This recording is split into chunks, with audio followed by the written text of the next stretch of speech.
Hello and welcome to lifeconfident.com, and in this live stream I'd like to talk to you about hypnotherapy.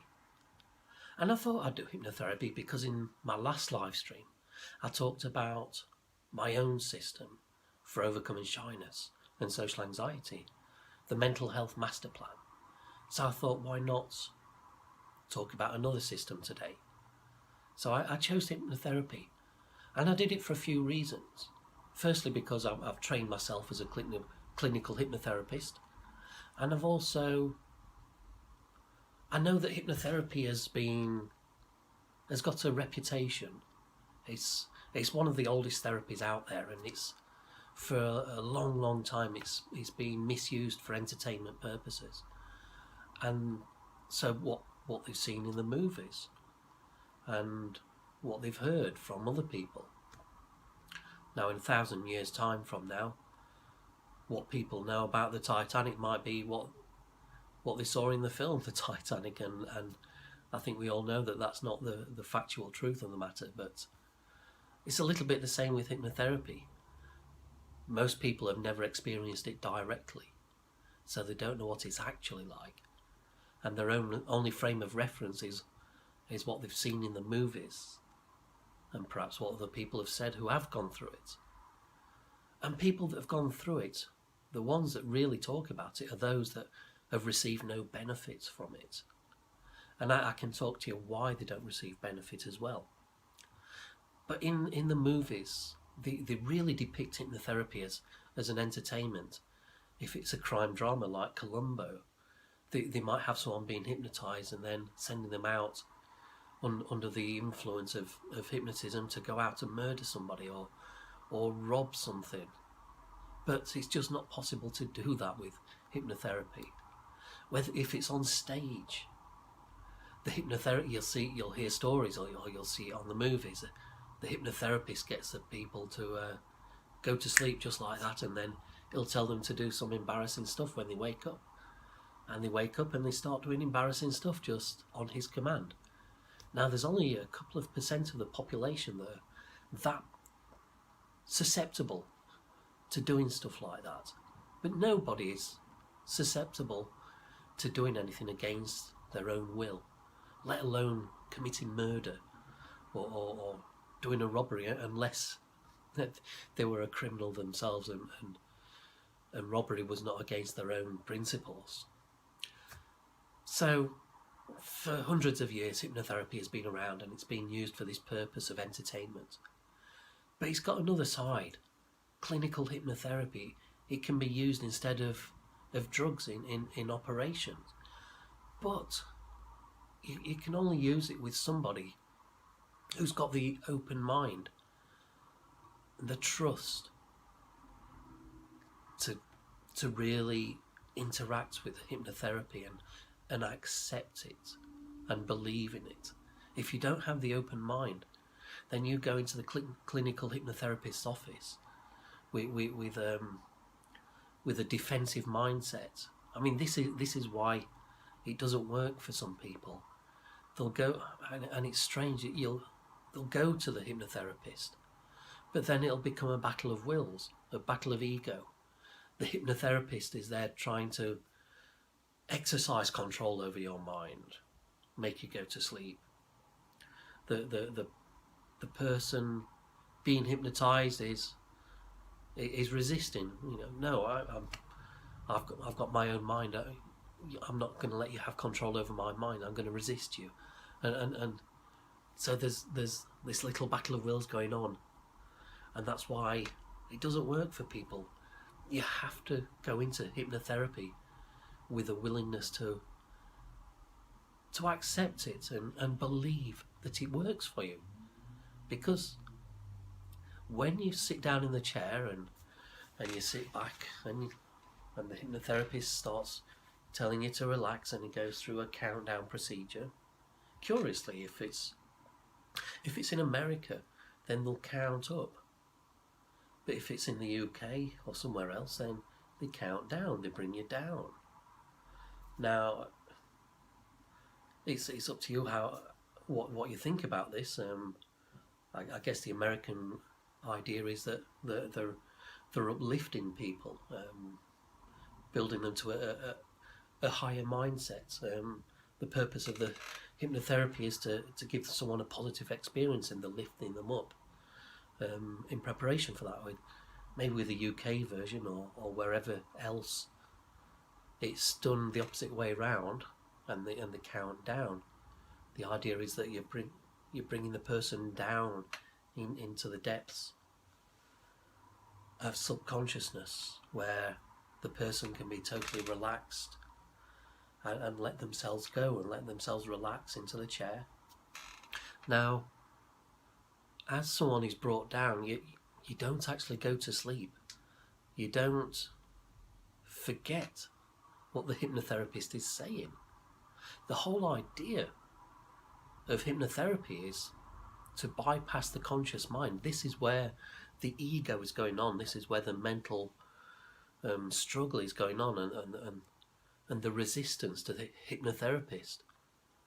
But if you're open enough to let the words of the hypnotherapist into your mind, then the whole idea is that it bypasses the conscious mind and goes to the subconscious, which is much more open and willing to accept instruction, because there's no deception in the subconscious.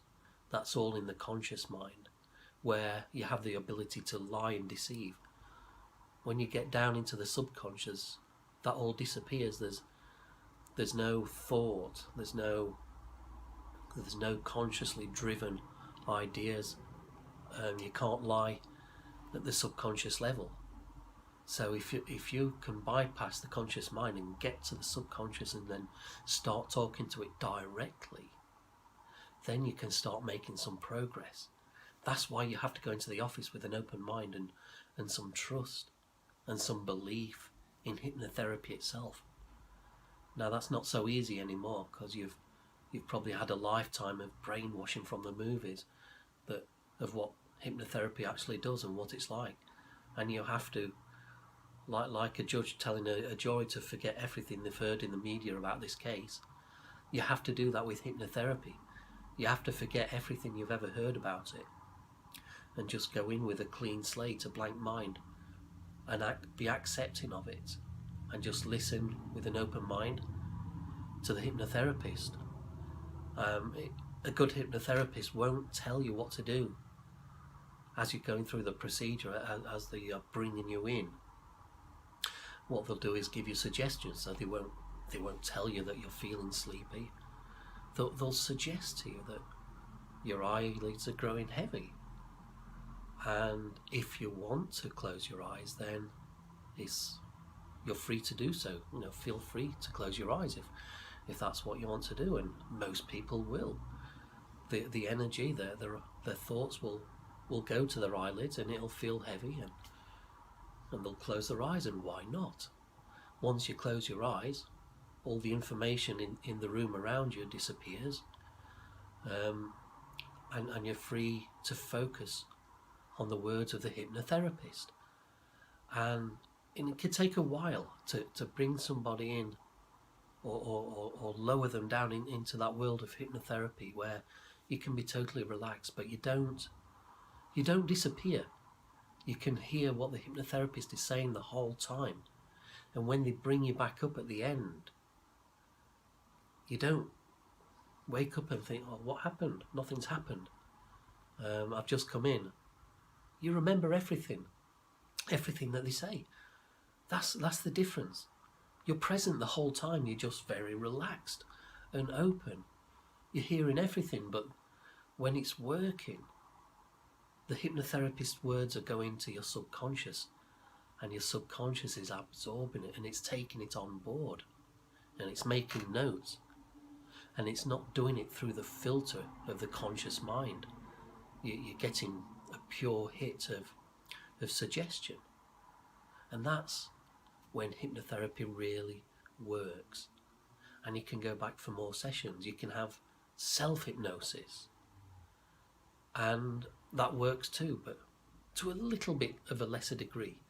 But it still works. It can work just fine. And hypnotherapy is probably one of the most diverse therapy systems out there, because you can use it for anything, no matter what your issue is, whether it's an illness, or if you just want to become wealthy and you want to go to the hypnotherapist to have ideas planted in your mind that you're a wealthy person, you're more than you are, or more than you believe you are at this moment in time.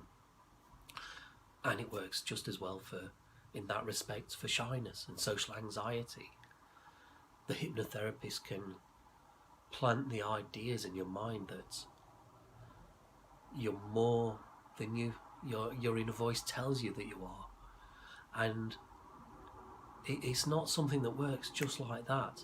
It's a gradual evolution once the therapy is over and you leave the office. And it's like suddenly you're seeing little road signs that you would never have seen before. So let's say you've gone in to overcome social anxiety, or overcome shyness, or be positive in some other way. Maybe you want to be more confident so that you can have the ability to approach people, to talk more, or chat to the opposite sex, or put yourself in a more positive light to the boss at work, so that they'll take notice of you, and you'll start advancing more at work, and hopefully get the promotion. Or you'll get confidence more and build yourself up to the level where you believe in yourself enough that you can start developing your own business and move away from working for somebody else. Whatever it is that you're looking to achieve, when you go through hypnotherapy and you accept it and you come back out, you see little road signs, not physically, but at a subconscious level. You notice little road signs in your environment that you wouldn't have done before. And those road signs are opportunities. And you, when you notice something, then you're drawn towards it. Energy goes where attention flows. So you notice something and you're drawn to it. And all it is your subconscious noticing little opportunities in your environment that the hypnotherapy has raised your awareness of. And now your subconscious is more aware of it, and it knows you're interested in that. And it brings that information to your conscious awareness. And you feel a little bit more in control of yourself and able to take on that opportunity. And that's how it works. But it doesn't work in a literal way. You're not really consciously aware of it. It's your subconscious that's steering you ever so little in the direction of new opportunities. It's not like you're suddenly seeing a physical road sign saying opportunity here, walk over here and embrace me. No, it's happening at a deeper level. And that's the power of hypnotherapy. So let's summarize. When you go to hypnotherapy and you relax and you start listening to the hypnotherapist, you're not losing conscious awareness. Your attention is in the room the whole time, and you can remember everything the hypnotherapist says the whole time. You can sit up and you can leave hypnotherapy halfway through if you want to. If it's not working for you, if you don't like what's being said, you have the power to get up and leave. You're not there lifeless. The hypnotherapist hasn't injected you with some drug that takes away all your life, all your energy, or whatever it is, some local anaesthetic. No, you have the ability to get up and leave if you want. You're still in full control of yourself. Number two, the hypnotherapist can't plant suggestions in your mind to do stuff against your will. He can't phone you up a day later and give you a keyword and suddenly something will click in your mind and you'll go out and do something bad. No, it doesn't work like that. You can't do something against your own will. He can make suggestions, and it's up to you whether you choose to embrace those suggestions. And of course, you went to hypnotherapist in the first place, so you do want to accept those suggestions, right? And you can do more sessions, and you can embed those suggestions deeper with each session. And after a while, you can do it by yourself. You can do self-hypnosis. Perhaps your hypnotherapist will give you a recording, and you can sit down in a quiet space and listen to it, and embrace it, and just reinforce the instructions once a week, or the suggestions. And it's all very harmless. It's all very open and transparent. And it is. So number 3, it's not an instant change. It's a very gradual change. But it is a change. And that's what you want, right? So I think that's all I need to say on the subject. I think I've covered what I wanted to say. And I hope I've melted some barriers in your mind. If you were thinking about hypnotherapy, if you were wondering what it's really about, what it's really like, and you all you knew was the stuff that you've seen in the movies, or what you've heard from somebody else who went there and they didn't benefit from it, and so they went away and they told the world that it doesn't work and it's rubbish and don't waste your money or your time on it. It didn't work for them because they resisted it, or they didn't open the mind to it and let it in. When they went to it, they went there with resistance, and that can be evidenced afterwards in their comments, because it seems sometimes like they never wanted it to work in the first place. It's strange to me, but there you go. I try not to mind read people. Everybody has got their own beliefs, their own roadmap of life, their own reasons for what they do and what they believe, based on their own upbringing. So there you go. Okay, so let's wrap it up there, and I hope it's been a little bit interesting, and I hope hypnotherapy is on your roadmap for trying it out in the future. It's a much more gentle alternative to taking drugs, and I will always advocate doing that rather than going for the drug route. So yeah, there you go. Alright, tune in again for the next live stream in a few days.